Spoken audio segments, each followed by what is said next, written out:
Hello, and welcome to the Conduit Street Podcast. I'm Jack Wilson, Queen Anne's County Commissioner, representing District 1. This podcast is your connection to Maryland policy and politics, covering the issues that shape our communities and the decisions that impact everyday lives. Let's dive in.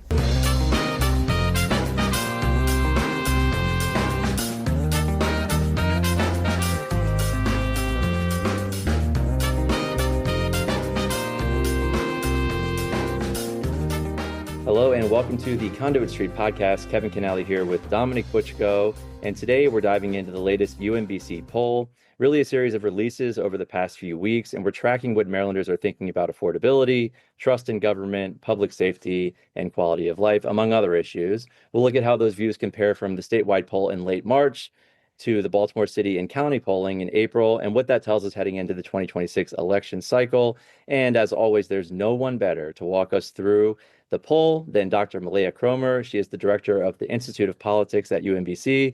Dr. Kromer, thanks so much for joining us. It has been way too long. You are certainly a friend of the podcast, and we're really happy to have you back. Big friend. Thank you so much for having me. I'm very excited to be back. So before we dig into the numbers, Mileah, can you describe how the UMBC poll works? How are you reaching people? What's the methodology? Yeah, thanks for asking. And this is actually something that has changed a little bit over the last decade or so that I have been doing public opinion polling in Maryland. So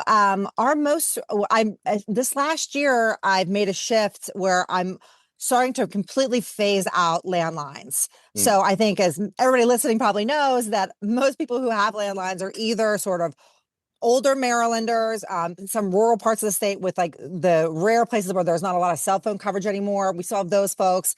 And we have the people who have landlines just because of the bundle. But wait, really, Mileah, if I have a cell phone, I can't possibly be included in your poll, right? I thought that if I had a cell phone, that doesn't work. Yeah, well, that comment is one of the things that is like going to put me in an early grave. Just hearing that over and over and over again, it drives me nuts. So no, that is not true. You can't. As a matter of fact, very few of our respondents now are actually conducted on live call or landline. That's just because the way that we're answering surveys has shifted, and our use of that sort of landline technology is going out. So I expect within the next couple of years that we're going to be a fully cell phone only survey. I'm surprised that you even use landlines still. I thought that would have been phased out a while ago.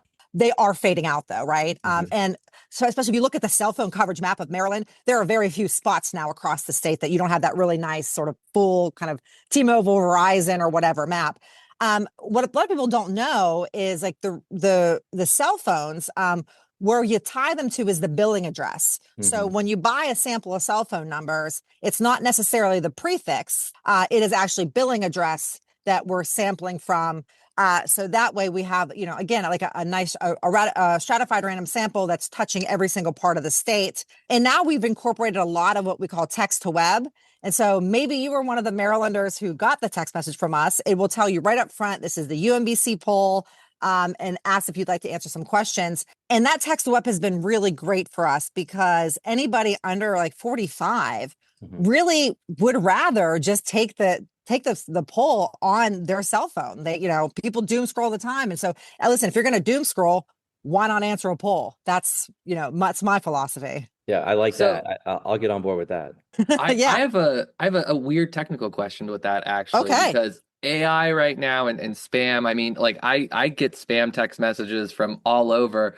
Are you seeing, this evolving technological world? Like, I'm one of those people, if I get a text, I'd rather do that than do a whole poll phone call.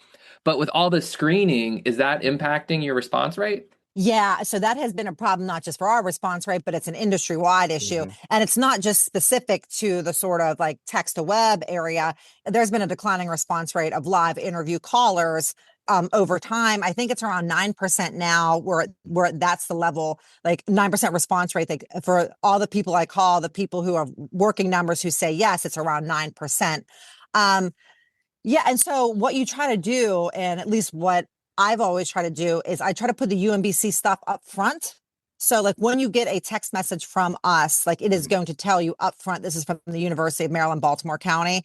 And that hopefully gets people to actually want to click the link. But yeah, I mean, undoubtedly, the spam calls are the bane of a pollster's existence, because they're the reason that the Apple phone and other things have the whole thing where it's a likely spam, could be spam. Yeah. And it is a frustration for us, because the last thing you want to do is you don't want to be labeled as that, because then people don't pick it up. But so you try to do things up front. Like we tell the interviewers that they're supposed to identify UMBC immediately, first couple seconds of the phone call, and we identified immediately on the survey itself. That helps, but it's still a struggle. Response rate is a struggle. And I know, like, we're in election season now, and I've been getting more of these texts, and I love getting the text where I get to go take a poll on anything. I click it, and a lot of times maybe I shouldn't, because they're not leading with, this is UMBC or whomever, right? They're not leading with the name of it. So I think it's really important that you do that, and I think hopefully that does, cut down on the people who think it's maybe just spam and don't respond, because we don't need any more problems trying to gauge public opinion. I want to get into the poll now. You have multiple polls here. You released this in phases, late March and then through late April. At a high level, when we're talking about statewide issues and more of a Baltimore region focus, what is the big takeaway across all of it, if you had to put that in a nutshell? To put it in the simplest terms ever, people are big mad about the cost of electricity. So that is a technical term, of course, but that is Big exactly mad. how big mad. They are very upset about it. I suppose that I always think about myself as I think I'm actually one of those people that, at least back in February when I first opened that bill, when it was really, really cold, I was like, oh my, that is an expensive bill. But that came through in both of our April polls, as well as our March poll statewide, that people were really sort of upset about the cost of electricity. Now they're upset about the cost of living in general. Mm-hmm. So they'll point to a lot of different everyday kind of cost of living things they're mad about, but the electricity stuff really stood out. And, we actually asked people to sort of follow up. We asked how they felt when they opened their electricity bill. And I thought this was a really kind of what was your, what emotions did you feel when you're opening this? A lot of Marylanders will say their immediate reaction to that, opening their bill was wow, this is high. This is higher than it was last year, something like that. But there was a pretty big chunk of folks who were I am angry. I am frustrated. They told the interviewer that a real sort of emotional reaction to it. And listen, this is the cost of electricity is a big deal, because everybody gets a monthly reminder. Right. So you don't, it's one thing, listen, you pay your car insurance maybe once every 6 months. You pay some, but this everyday bill, right, that comes that directly, deducted, or you get the thing in the mail, it's a reminder, and it makes people mad. It reminds people to be mad every single month. It's a great point, and it's an indicator. I say all the time, if you want to gauge people's opinions about the economy, a lot of it depends on the gas station they drive by every day, right, and what that price looks like. So gas prices, grocery prices, energy bills, things where you're constantly reminded, and you notice if your electric bill goes way up, right? That's something you'll notice. So that's also just an indication of, I think, how people view things generally. And it's a tough spot, Mileah. We know, just coming out of session for state and local elected officials, prices of energy, I mean, really, there's nothing we can do at the state or local level, right? This is bigger than that. Yeah, I mean, this last year was the session of energy in 2025. I mean, 2026 was arguably the same. We had that massive omnibus bill, the Utility Relief Act. I mean, a little plug for our summer conference. I think we're doing 4 panels on energy, because it's just such a big issue. And it's got to be frustrating, right? Because you look at these numbers, and if you're sitting in the spot, in the seat of a state or local elected official, you see and you feel this frustration, and that your constituents expect you to do something about it, even though there's not much you can do, right? And so that, I think, is pretty telling, Mileah.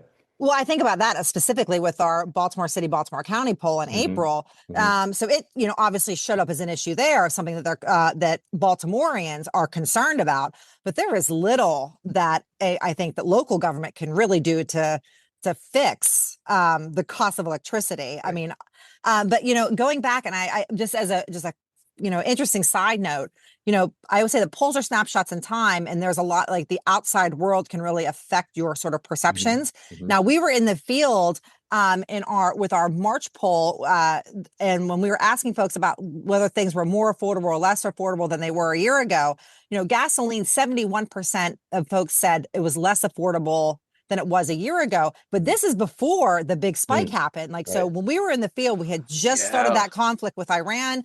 And so I can imagine now, I just went and filled up my car. It's above $4 a gallon now. That if we did this poll again, we would have electricity bills and gasoline that might have decreased, like people's like urgency on that might have decreased because over the last couple of months, it's not been as cold. We can live without having heating or air conditioning in this like little sweet spot in spring. You get a little bit of a relief, but gasoline, that right now, I think if we did this poll again, you'd see a big uptick in people saying how like it's become so much less affordable. Well, on that point too, so we just did a little weekend vacation and we left on Thursday. Thursday gasoline was like 402, 404, so something like that. We just got back on Sunday, drove by the gas station, 425. So in 4 days, it went up all like about 25 cents. Like that is just insane. And it, and these kind of things are sticky too. I was just thinking the other day about, when Governor Hogan first took office and he reduced the cost of tolls. And within that I think it was like the first 6 months he was in office, that happened. That kind of stuff sticks with you, right? Like people remembered that reduction. I wrote a book about it. It showed up like 4 years later when he was running for re-election. But that is the thing, is like these costs of living issues, the frustration that people have with them. I think, it's just like you give somebody a break and they remember it, but they also remember it. Things are more expensive, and that is sticky, and that's hard to shake. So affordability is driving everything right now. Yeah. And as you said, if you did this poll last week, it would be even higher and higher in terms of cost of living, groceries, gas prices, things like that. So that's dominating what people are saying is the biggest issue, even before the latest conflict and the spike in cost. So did that hold steady when you move into the April polling? I assume so, but you got into more local issues there. So did that start to take over, or were people still generally talking about just affordability, and how did that play into when you started to talk about local issues as well? Yeah, they care. So if you look at this is actually an issue among Baltimore City and Baltimore County residents that's pretty consistent from where they were last year. So they were frustrated about it last year. They're frustrated about it this year. I think in 2026, 83% of Baltimore City and Baltimore County residents, right around that number, say that they think it's a major issue. The cost of household electricity is a major issue for them. Cost and availability of housing, that's another major issue. I know that I always give credit where credit is due to the folks who are housing advocates who want to see more housing be built, more affordable housing, because this is an issue maybe 5 or 6 years ago that would never have bubbled up to a big issue that people named on a poll. And now it's something that we consistently find that people say is an issue for them, the cost and affordability of housing. Local government officials who can address this issue certainly are going to be in a good position, because people deeply care about this. And it's not just housing, though. You said it too, affordable housing, right? So we know that availability of housing is an issue, but there's one thing just to say we need more density. It's another to say we need more affordability. And it sounds like in the polling, and those are two different things. That's an important distinction. There's a difference between affordability and density. Right. And so, but it sounds like, Mileah, what you were hearing too is it's affordable housing. And I agree with you, that narrative, and for advocates who have put that out there into the ether and really pushed this issue, it does seem to be coming through, where, like you said, people are naming affordable housing now as one of the biggest concerns. So I think about this a lot too when we think about the poll results. So you'll have advocacy organizations that maybe get frustrated that their numbers aren't where they would like them to be. But then it's like you also can see that these attitudes can absolutely be shifted and refocused and harnessed behind a real issue. Housing affordability isn't just something that advocates made up and then pushed forward. It is a real issue that individuals identified, and they have done a good job, I think, talking to government officials about potential solutions. And then when government officials start to talk about the issue and to try to address it through legislation, then you have this really sort of big nexus of people finally saying, actually, this is a big economic issue facing the state and facing Baltimore City and Baltimore County residents. It's just, it costs a lot to live. So I think that's a good part to actually zoom in there. So when we look at Baltimore City and Baltimore County, you see some mixed views on direction. There's some folks who are very optimistic. There's also a lot of hesitation in the data. How should we go about reading that? Is it uncertainty? Is it frustration? Is it a split electorate? What's going on? Well, I'd say right now, the best way, if we're just talking about Baltimore City and Baltimore County poll, and that's the poll that we did in the middle of April. So we do this every year, by the way. We're going to try to do this every year at the UMBC. We are in Baltimore County. So we do Baltimore City, Baltimore County. It's a great comparison. I mean, Baltimore City being the biggest city, but then also Baltimore County, for me, like being the bellwether, right? This is a really important county politically in the state. So anyway, the public mood is sort of like stuck, I would say. From 2025, there hasn't been really big shifts. You still see that more people than not think that both the county and the city are heading in the wrong direction rather than the right track. So you have that number is pretty consistent. You see, low levels of trust in government. That is the same thing we saw in 2025. So there's a sort of a stagnant negative public mood.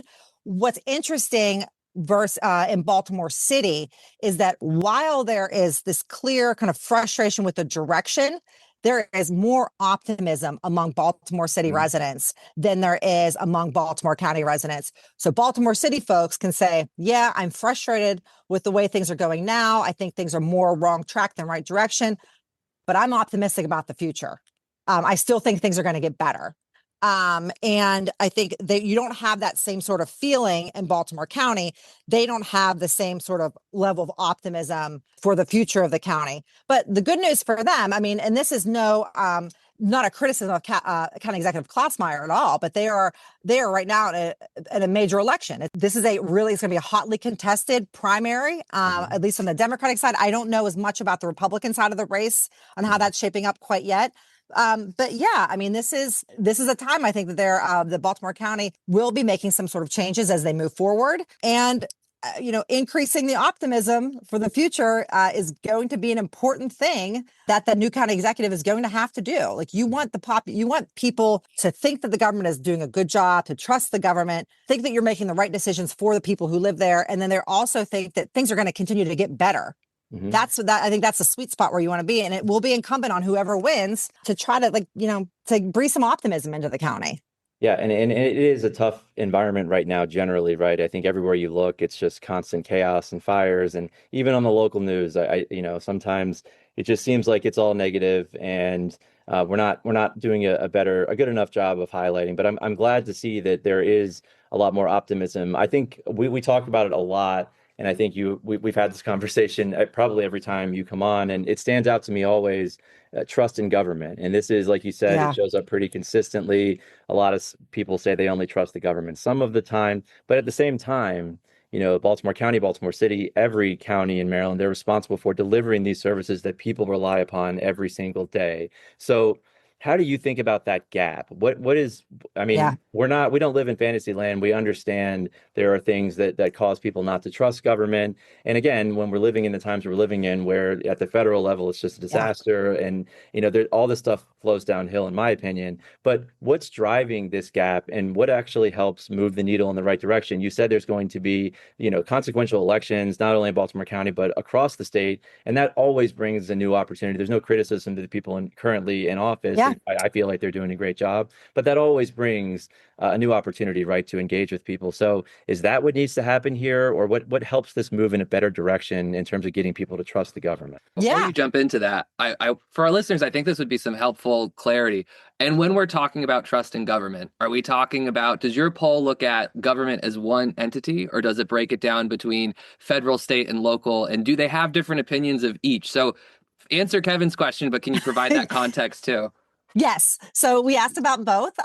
So on the statewide poll, we asked about trust in government, trust in the federal government, trust in the state government, and then trust in their local governments. And listen, things aren't great. There is low levels of trust. A lot more people distrust the government and their ability to do to do what's right. People are less trustful than they should be.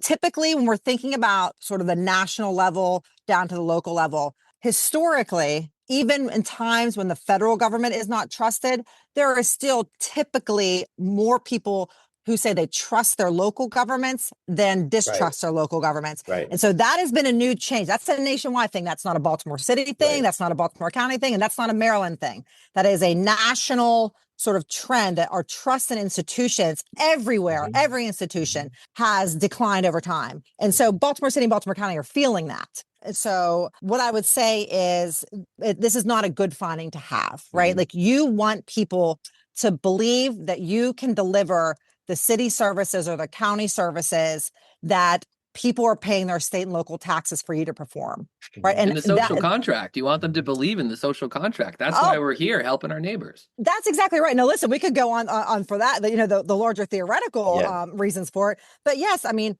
government should reflect the will of the people, and the people should believe that their government is trying to do the right thing for at least a majority of folks living there. And, what's interesting about the Baltimore City and Baltimore County poll is that, the trust is low, and that's not great. Trust is low everywhere, though, so they're not alone. But there are some city services and county services that people really are satisfied with. And I mean, maybe it's like, I can be a little bit sort of like, maybe like a person who likes to look at the positive, maybe a little bit of an optimist, maybe somebody who can be a little Pollyanna Pollster sometimes. But listen, I look at the Baltimore County trash and recycling pickup and their responsiveness to emergency services. Like, let's go Baltimore County on this one. You don't mess with the trash. You don't mess with the trash. No. People really, I mean, it's a thing. Filling potholes and taking trash, man. That's what it's about. That's right.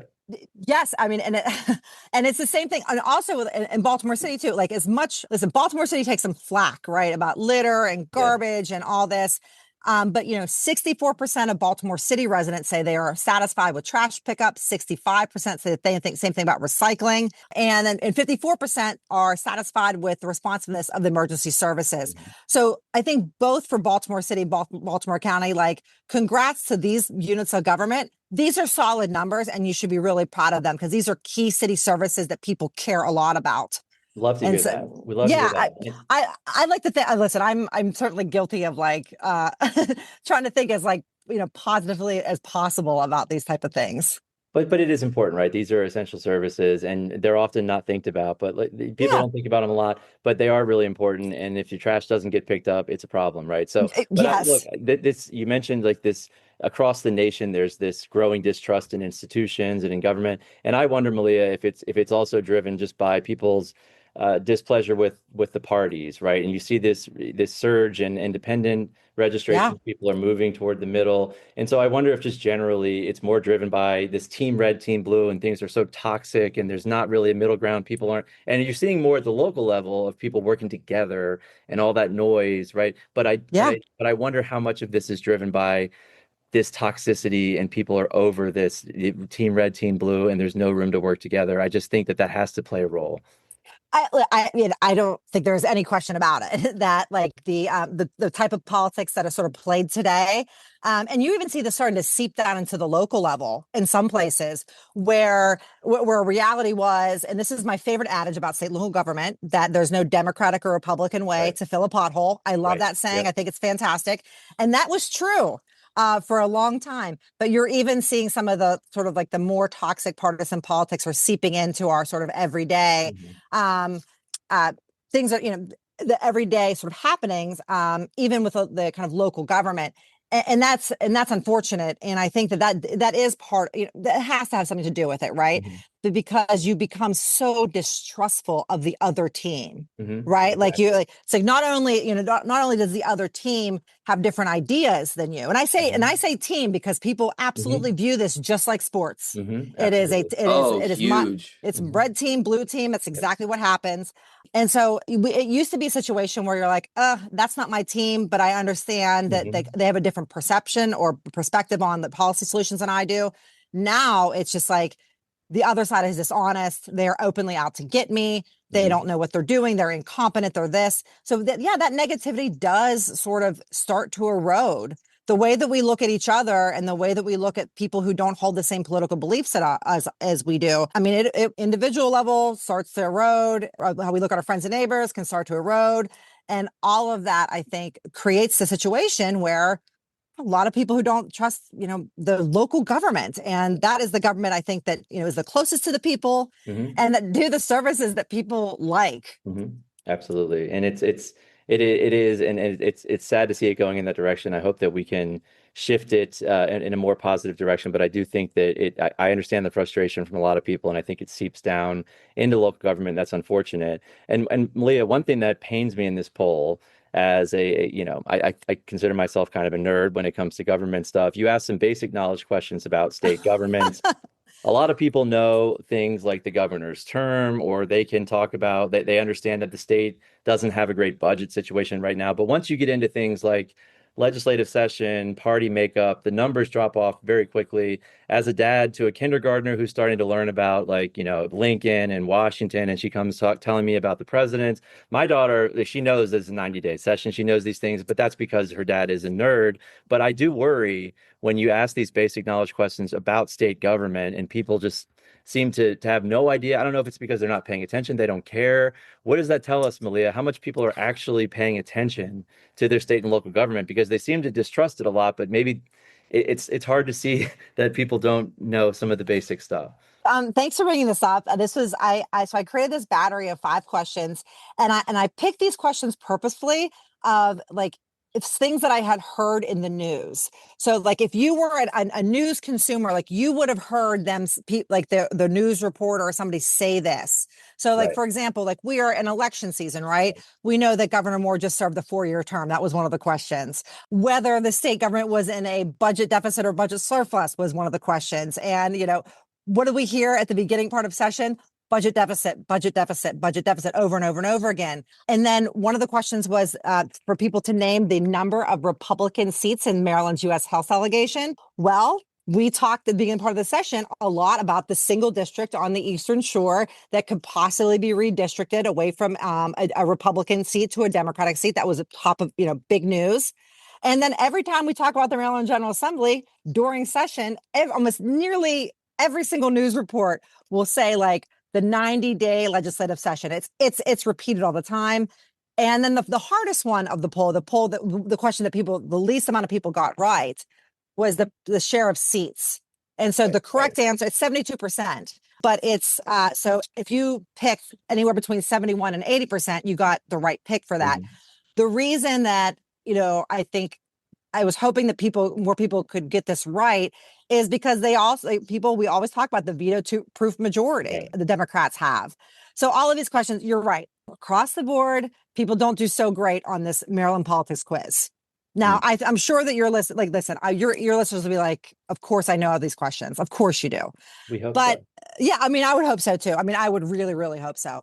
But that being said, a word of caution, just because people can't have some of this factual knowledge in their head, it doesn't mean that they are sort of fully misinformed or uninformed about things. I would make an argument that an awful lot about what's going on in Maryland politics if you open your bill and you recognize that it's more expensive this year than it was last year than the year before. So I think that people make political decisions or form opinions. Maybe, listen, would I prefer them to know all these facts and figures? Of course I would. Right. But I also think that people can make really smart decisions with the information in front of them and the information they have. They know whether things are going well, right track, wrong direction. I love that question. I think people criticize that question a lot, that it's just to me, vibes matter. Yeah. I think the individual, if you can tell me things don't feel like they're going that well. That to me is an actual opinion, and it's based on a bunch of different things for different people, but collectively that makes a difference. And I guess so that's my broader point. Yeah. I wish that we knew more about these sort of facts and figures, but facts and figures alone, the ability to recall them, do not make good citizens. That is part of it, but it is not the whole picture. I buy that 100%. Another issue, but just about trust in institutions, and this is now a hot story as we're here on May 5th. You've asked about the Key Bridge. broader confidence in rebuilding. Obviously, there's still a huge impact on daily life. We know it was a huge tragedy. Obviously, we know that, and it's just a terrible thing that happened. But people seem split on confidence in how things will move forward, and that was before, again, some of the latest stories that we've seen with the bridge and the rebuild. Is that do you see that more about the project itself, or again, is it more about how people view institutions generally? Do they just not trust that these folks are going to be able to get it together and get this bridge up quickly, or is it just that they don't trust like Maryland to be able to do that?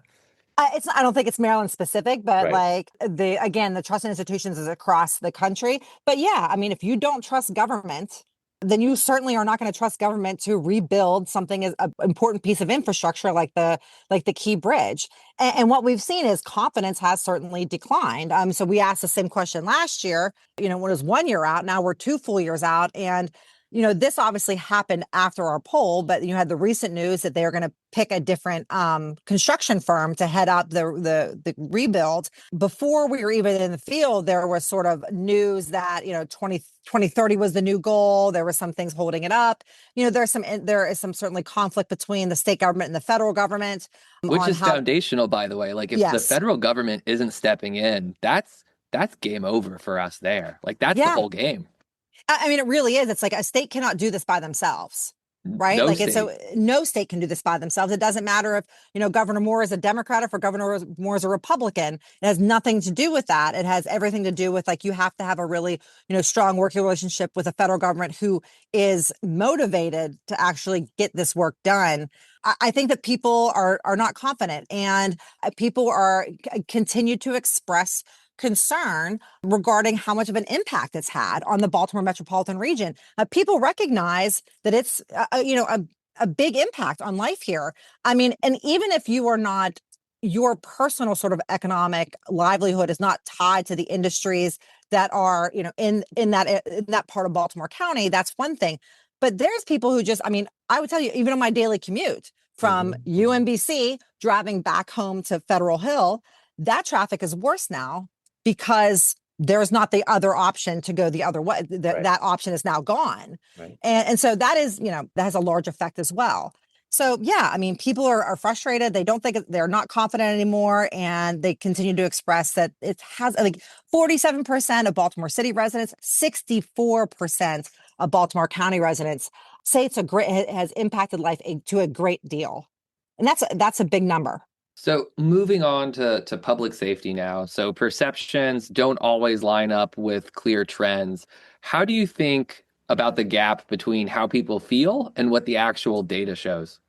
Thank you for asking about this. There is obviously a lag, right? So Baltimore City, we'll focus just on Baltimore City here. Baltimore City has had a dramatic decline in murders and other violent crime. And that's happened over the last couple of years.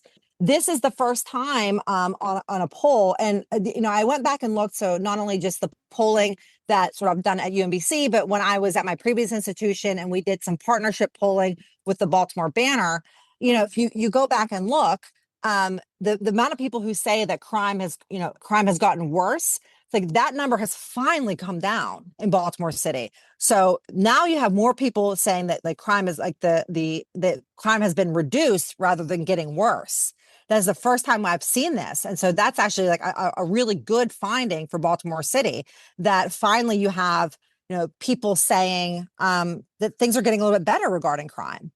And that's important. And I think this, to me, I don't think this got the media attention that I really sort of hoped that it would have. We actually followed up and we were sort of asking people what do you think is the reason for the increase in violent crime?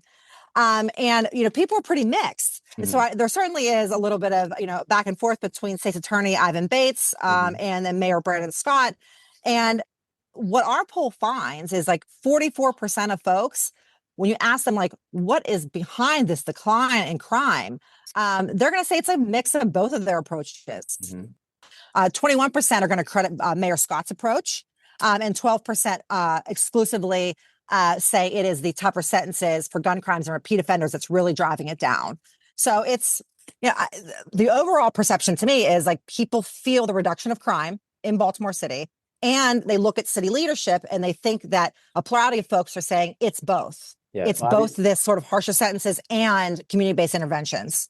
I mean, obviously, public safety is the most important thing. If people don't feel safe, you're going to have a hard time doing anything else. And so it's good to see that people are sensing what the numbers are telling us. And it is a big team effort, right? There's a lot that goes into that. And we have to give kudos to the city. Those are meaningful numbers in the reduction there. So it's good to see people acknowledging that and feeling that. I think more importantly, Mileah, feeling that feeling safer where they live is really important, right? Listen, it's a huge thing. I mean, you want to have your trash picked up and you want to feel safe walking outside. And so we asked this question on the poll, both Baltimore City and Baltimore County residents, about, whether they felt safe walking around their neighborhood after dark. And after dark is always the key moniker, right? Like, because it's like, that's when people feel the most afraid. Right. Half of Baltimore City residents, 52%, say they feel safe.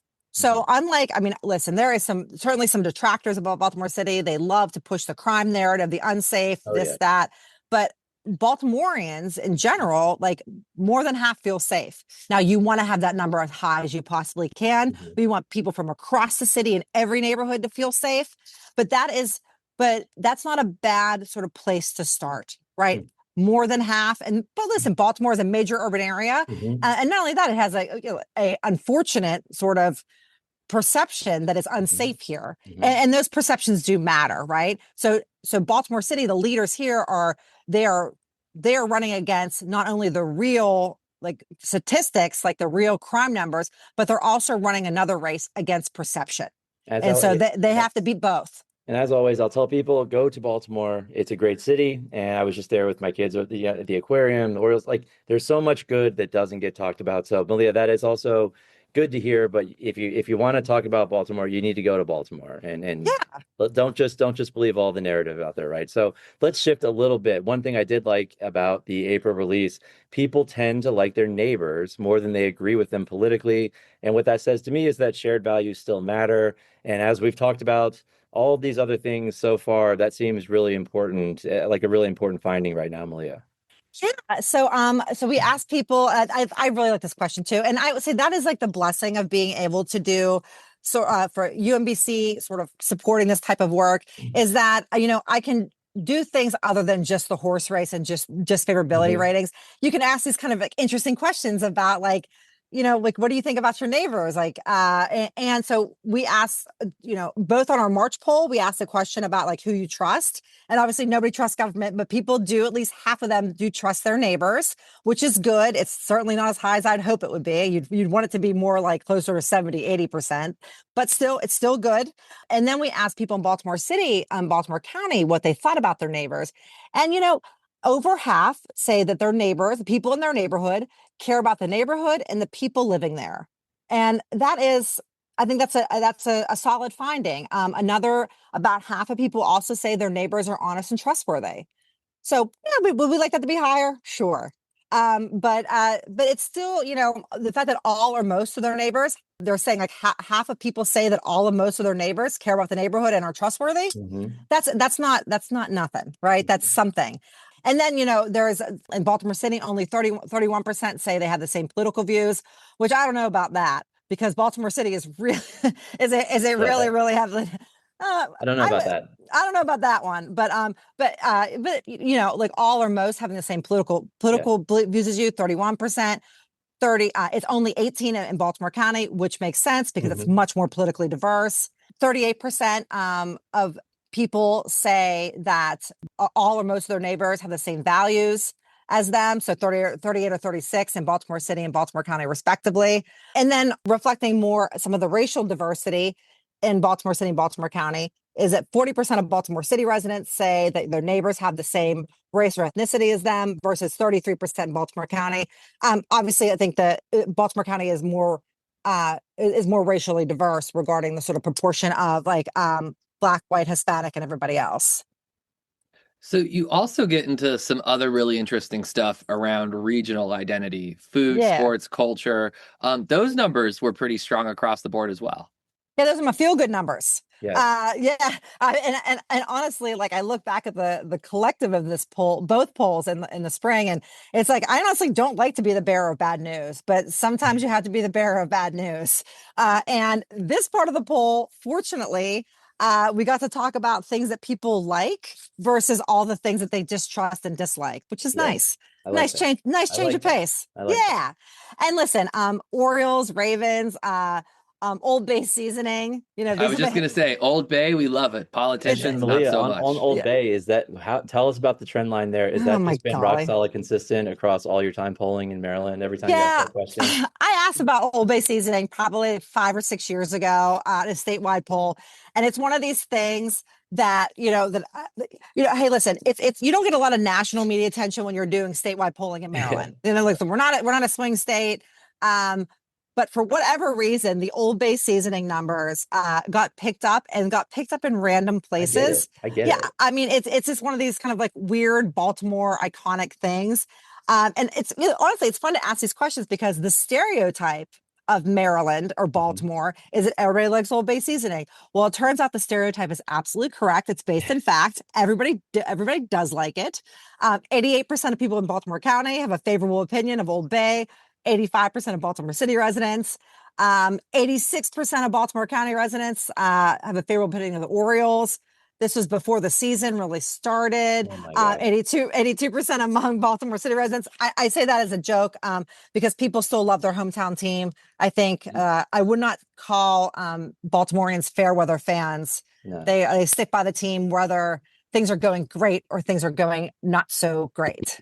Right. Yeah. And by the way, like, you said it, the Orioles support through the roof, even though they're, to put it nicely, they are struggling at the moment. But that is, I think, probably the most unifying thing in the entire poll. Is that just sports, Mileah? Like you said, Baltimore, look, we're tough, man. We've been let down so many times. It's just, we're tough. And as a Caps fan, and they finally won the Cup, my whole life I've been let down, but I'm not a fair weather fan. We don't do that here in Maryland. Is that something? Is it just sports, or is that Kevin is committed to sucking? That is what you gotta roll with the punches, and the Ravens are going to get there too. But is that sports, or is it something bigger and about regional identity? And the same goes with like Old Bay. I'll admit it. I'm not a huge Old Bay person. I don't believe. It's disgusting. 80%. I don't get the attraction whatsoever. But if you asked me, I'd probably say I like it because for me it's like that's a Maryland thing, so that's how I identify regionally. That's like our thing. So I'd probably say I have a favorable opinion. Is it just sports or Old Bay, or is that just a regional identity thing?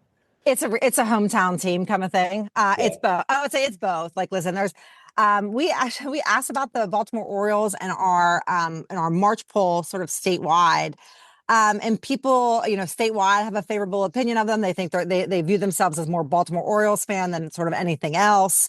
And I said this when I think about fandom can be a lot of different things. It can be sort of like a season ticket holder like me, who goes all the time, who listens on the radio, who, does all the things, right? Or it can be somebody who likes the bird and thinks it's like cool that they have this is their hometown team.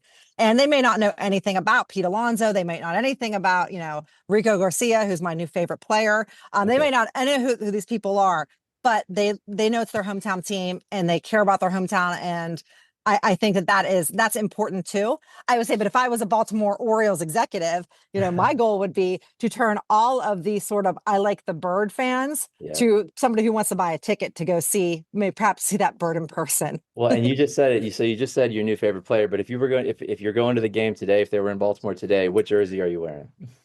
Oh, so listen, Rico Garcia, I'm a huge fan of their new reliever. But I have been a long time Ynier Cano fan. Yeah.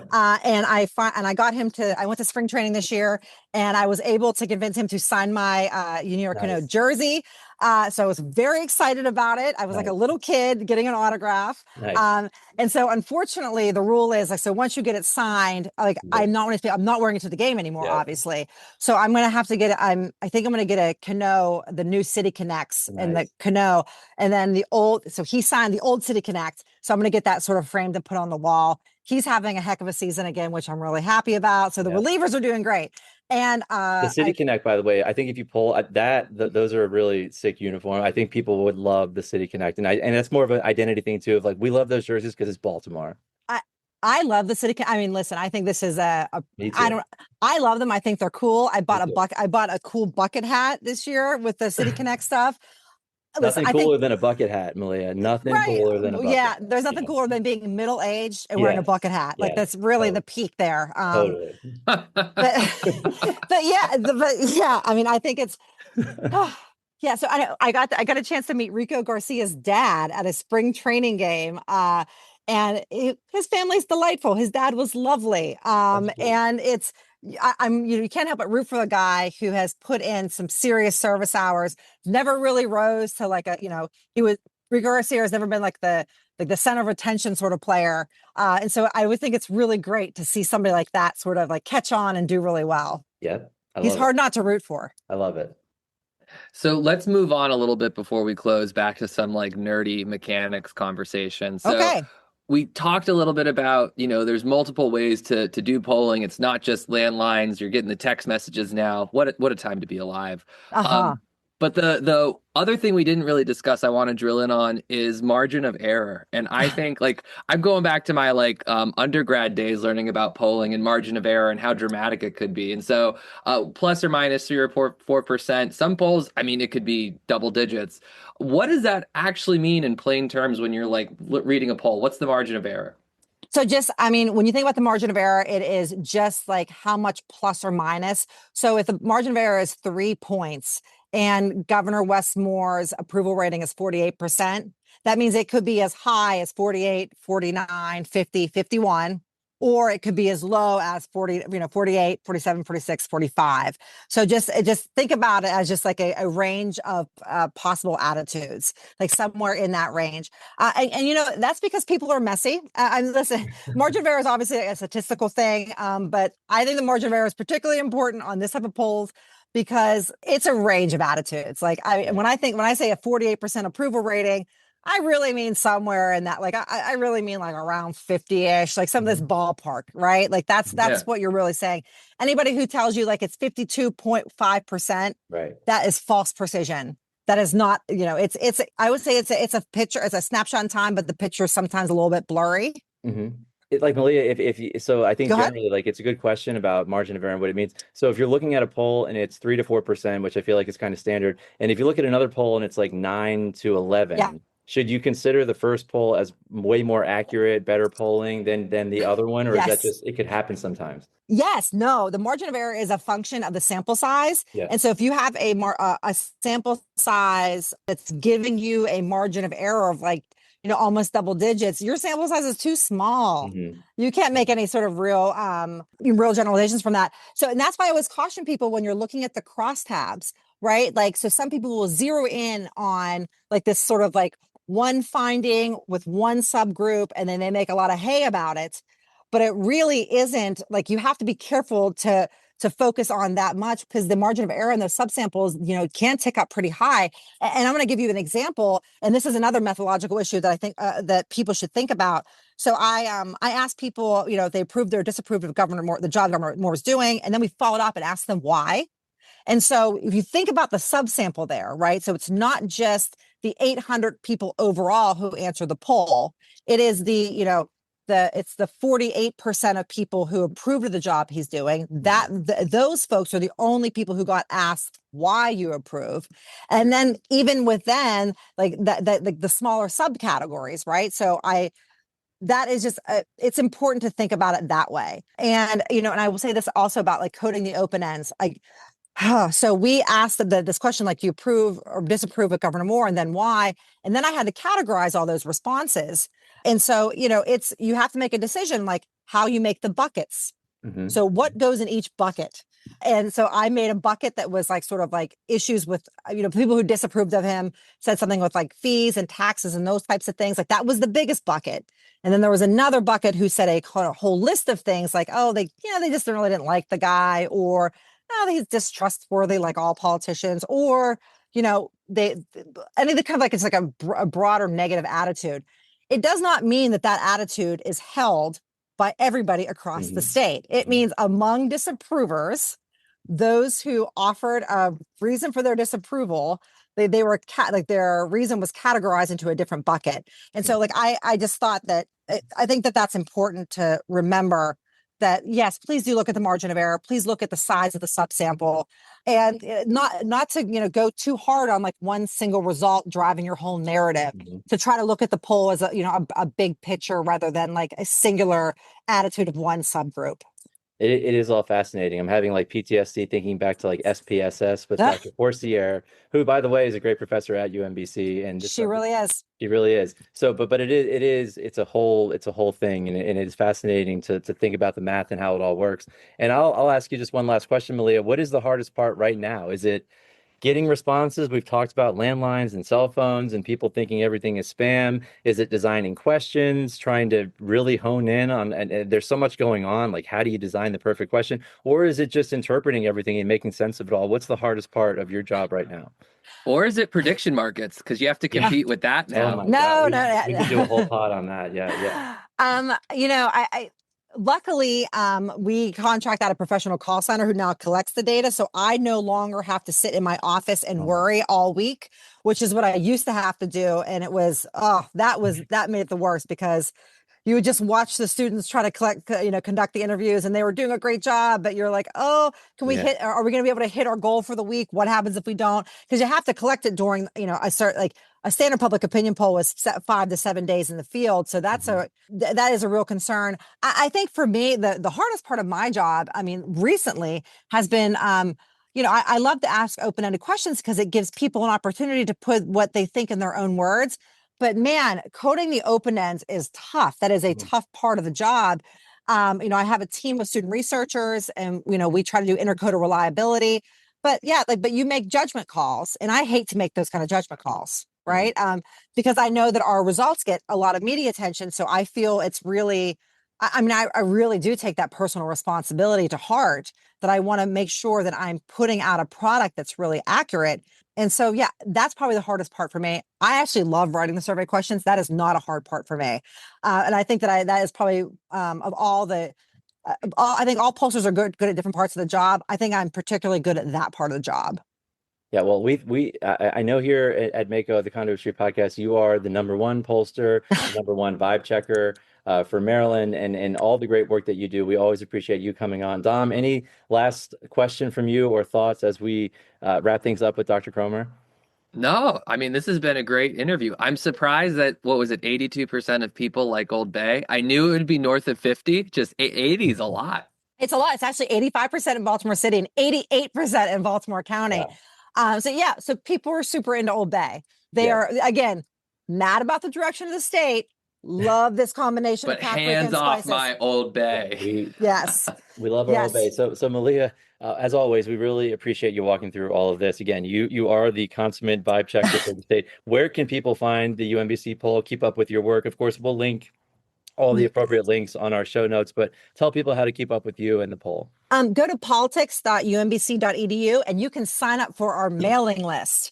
We are done for the semester. We have an event tomorrow night in celebration of AAPI Heritage Month.